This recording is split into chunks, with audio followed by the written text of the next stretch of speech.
Howdy nerds, another day here at Gone Rogue Games. Happy Monday to you all. So, we are closing up here at the store. I think we still got some Commander players lagging around. Recording this video later at night than I usually record, as I was busy shipping off orders, and of course the things on a Monday. So, I loaded up the good old computer today and got on the interwebs and got on the YouTube and saw the absolute drama surrounding Universes Beyond, where the announcement was made that Universes Beyond is now going to be legal in Standard. So now we can play Captain America, and is that one actually going to be in Standard? They said going forward with, so I'm not sure if the secret layers, again, is there some clarification of what is going to be legal in Standard and what is not going to be legal in Standard? It's just a mess. I mean, they started this with Modern, with Lord of the Rings, allowing Lord of the Rings to be in Modern rather than Legacy used to be the format, which was anything ever printed minus the ban list. Was legal in Legacy. Modern used to have a strict, had to be printed into Standard, or then they added Modern Horizons because they wanted to push cards.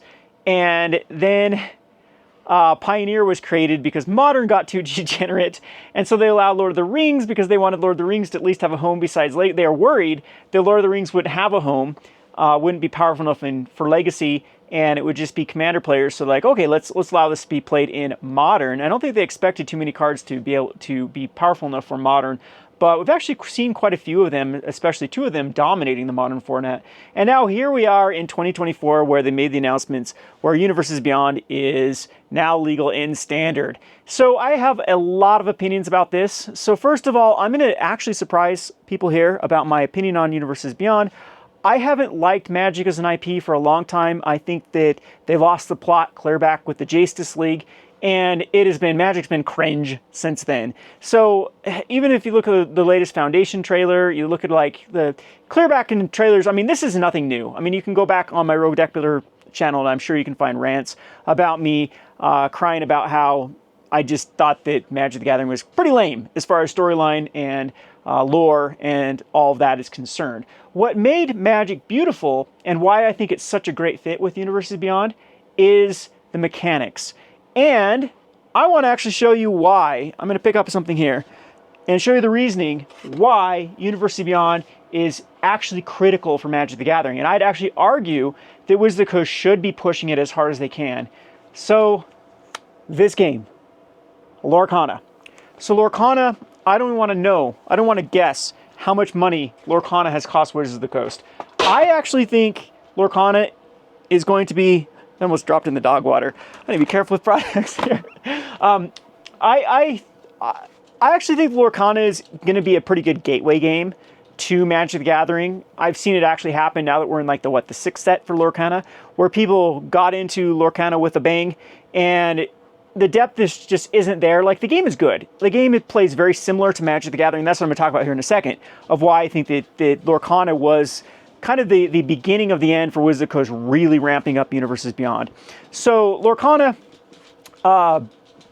at least during the first Future set, it siphoned off a lot of players and a lot of money into purchasing Lorcana product. And I think that Wizards of the Coast realized that there is no way to protect their game mechanics. So you can protect your IP, but if your IP, as I mentioned, hasn't been strong for years, has anyone really cared? Like, we had a little bit of like the Chandra cosplaying 2018-ish. Like, since then though, that whole aspect of what's Zach doing here? He comes into, oh, he bought some trail mix.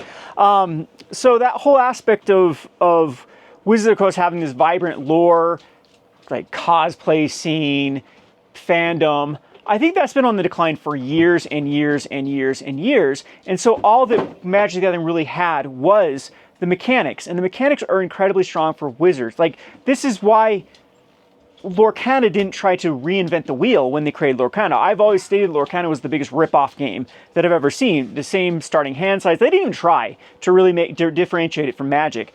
They took all of they took like the really, really safe route with mechanics from Magic the Gathering and put just a minor spin. I mean, 20 life total, same starting hand. You have attacking and blocking that is similar but different enough.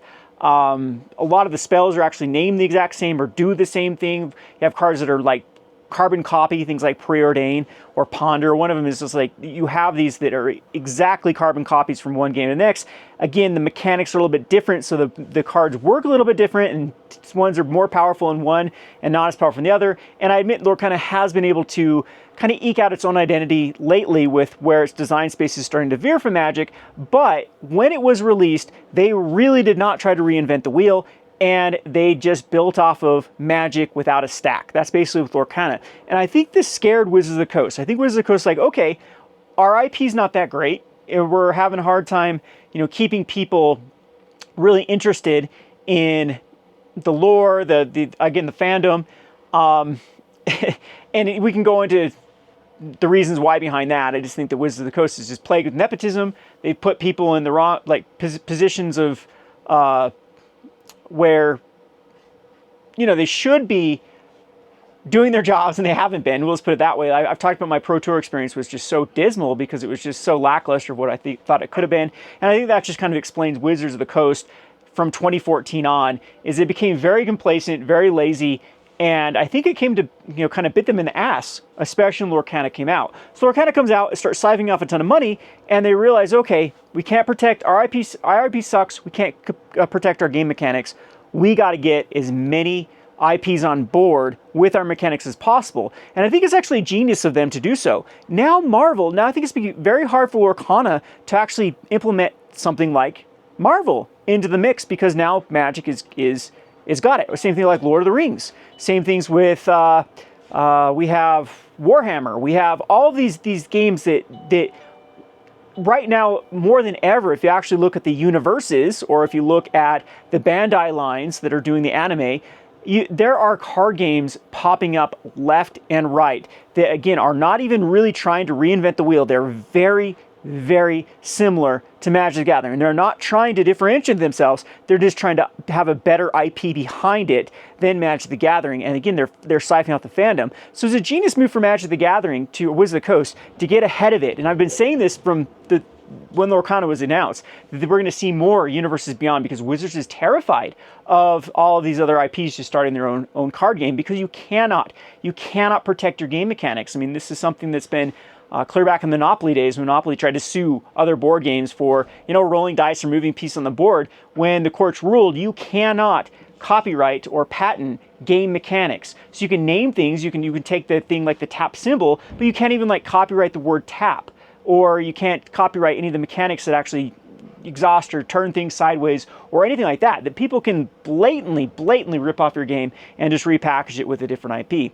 So I think as a whole, I think that it's a necessary evil. I think that Wizards of the Coast was forced to go down this route with Universes Beyond. And at this point, I am pretty much numb. I know a lot of people are losing their minds because they thought that Standard was at least the last bastion for the Magic the Gathering storyline and lore, that it's corrupted all the other formats. Now with Lord of the Rings and Legacy, of course, you've been able to play basically silver border cards not the silver border, the non-acorn cards in Infinity, or whatever the set was in Legacy. So Legacy's been kind of a crap show for a while as far as trying to keep it kind of thematically in Magic the Gathering. But now with Modern being pushed away, with Lord of the Rings and stuff, people thought that maybe Standard was the last bastion for playing just Magic the Gathering, not having to worry about all these other crossovers.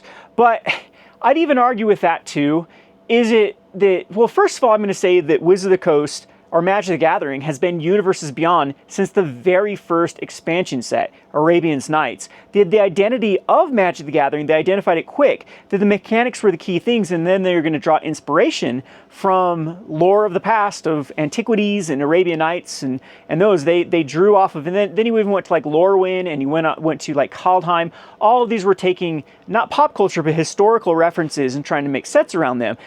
I would even argue that is kind of Universes Beyond in a way. And then it really ramped up with Kaladesh, when they started doing the street racing. And if anyone is really trying to argue that Magic the Gathering has been Magic the Gathering for years now, I'd argue against that. Look at the last sets that have come out. We have Bloomborough, which is just trying to be Everdell, the board game, that whole genre of little forest creatures. I mean, there's a board game a month that comes out that tries to Root and Everdell and all these forest creatures that have humanoid features. I mean, there's storybooks. That's a Universes Beyond. Bloom Bros is Universes Beyond at that point. You have the latest set, the Dustmore and House of Horrors, which is just trying to go after 1980s horrors. You have even Lost Caverns Ixalan that was just basically really banking off of like dinosaurs, Jurassic Park even theme. I mean, all these things have... Is it that much of a stretch to really now think that, okay, they're just going to go right into IPs? And again, a little bit of me too goes back. I was cleaning out some of my old possessions and I found a notebook. So one of the things that growing up here in Utah, I'm not going to name the religion, but I'm sure you can guess the religion. We used to have a very long church session, and part of the church session that lasts about an hour was incredibly boring. So I remember sitting in the pews or chairs, whatever you want to call it, and just bored out of my mind. And one of the things I would do is I'd create magic cards. And I was tickled pink because there's a set coming out right now for Final Fantasy Universes Beyond. And in my old notebook, I had Cloud and Aerith and Tifa, and I'd made magic cards for them. And so, like, I think we have to all admit that we've all kind of been this way, that we've realized that the beauty of Magic the Gathering were the mechanics, and we've always sort of wanted, well, had at least the what ifs. What if there was a magic card of X, Y, or Z? So I'm not surprised, and I'm actually, I'm through being butthurt over it. I've just kind of realized, like I said, I'm so numb to a lot of Wizards of the Coast decisions lately of where, I'm not their target demographic anymore. I think that most things millennial are so cringe. Like, I can't go a day without puking of what my generation, finds enjoyable, or what they find aesthetically pleasing, or their humor. And, I'm just identify too much with, I was raised by my aunts and uncles, so, I have too much Xer in me of kind of their kind of humor and stuff that I just cringe at millennial humor to begin with. So, that's where I'm at with Universes Beyond. But again, I'm going to kind of really beat this point home, that I don't think that Wizards of the Coast had they were forced into this. With Lorcana, with Star Wars Unlimited, with all these things, like, at what point, like, if they didn't get ahead with Lord of the Rings, I'm pretty sure there'd be a Lord of the Rings TCG right now. They would be pushed out. There have been so many TCGs in the past year, let alone the past, 3 years, that have come out. And again, even if they're not popular in the long run, short term, they hit on Wizards of the Coast profit margins. And so Wizards of the Coast is really putting their foot down and solidifying that they are the TCG. So if you want to utilize their game mechanics, it's easier just to work with them and get their IP into this Universes Beyond than it is to, start your own card game and really cut into that pie that, Wizards of the Coast believes is theirs for the mechanics they've made around trading card games. And as I stated, if there was a lot of room with cards, you would see games be a lot more creative. And as I stated with Lorcana, like most of these games that come out, even Star Wars Unlimited, they are so Magic light. They are so, we don't have any revolutionary card games that really take new mechanics. They are just really trying to work off of what Magic does with this sort of back and forth, life totals, hand sizes. Like Star Wars Unlimited, not that different of a game than Magic the Gathering if you really, really want to think about the structure of how the game works. And so again, Wizards had no choice. They had to get ahead of this. This is, eat or be eaten. And yeah, we're going to see a lot more of it. And whether or not, however you feel about this with, like I said, the purity of Magic the Gathering in Standard, I hear those worries. Like, I'm not looking forward now to have to, again, if secret layers are going to be a thing, I'm not going to be looking forward to have to keep up with all the secret layers that come out that are now standard legal. How is that going to work? I don't even know. They said that it's asked to be in a booster set so far, but we could see some changes with that. So I need to do a whole rant video about Standard anyway, because they reprinted Embercleave, my most hated card, one of my most hated card of all times, and Foundations just looks like a mess. So I'm probably going to head over to the Rogue Deck Builder channel and do a good old rant video. Don't know if it's going to come out right now. That just, man, Wizards of the Coast does some things right, but man, they make some decisions that just make me, again, at this point, I'm just so numb. I don't know where else to go other than I'm just numb to their decisions. So instead of freaking out now, I'm just like, whatever. It's, I enjoy things like playing Viticulture. Well, I don't like the board game Viticulture, but I'm saying that a lot of the board games that I play, I could care less about the theme or the culture behind it. But if the mechanics are sound, it's fun. And that's kind of where I've got with Magic the Gathering. So I'm just going to enjoy it. Zach's not. He has something to say here. He's just fuming over here. Well, here's my biggest problem. Keep the characters in Universes Beyond as the characters that they are. Don't switch extremely obvious things up about them. It's my problem. Okay. Right. Aragon. Oh my! Oh, so it's actually go down this route. Okay, that's this thing. That's an old rant for another day that I don't want to get into because every time I even get any pop culture political, I get murdered on the internet. So I'll just stay out of that and let everyone else froth about politics and pop culture and stuff. And anyway, there's what we have for today. Again, I just wanted to have this discussion about Universes Beyond. I don't think the sky is falling. Like every day, people are talking about, you know, this decision's gonna be the straw that breaks the camel's back. I still think this is light years above Magic 30 and all the horrible decisions they made in 2022 and 2023. And again, numbness might mean some complacency on my part, but at the same time, I have a hard time. Every time I try to go to another game, I just crave Magic. I just crave the mechanics of it. And it's still very, very fun in a limited environment. I think they've been knocking it out of the park with most of his releases. Love Dustborn House of Horror Limited. Love Bloomborough. Bloomborough is a little bit balmy, but loved even Murders of Karlov Manor and even Ixalan. All those were great sets. Alice Thunder Junction was great as far as I can. It's not just Universe Beyond. Isn't this Red Dead Redemption or like I said, Dress Up Cowboys?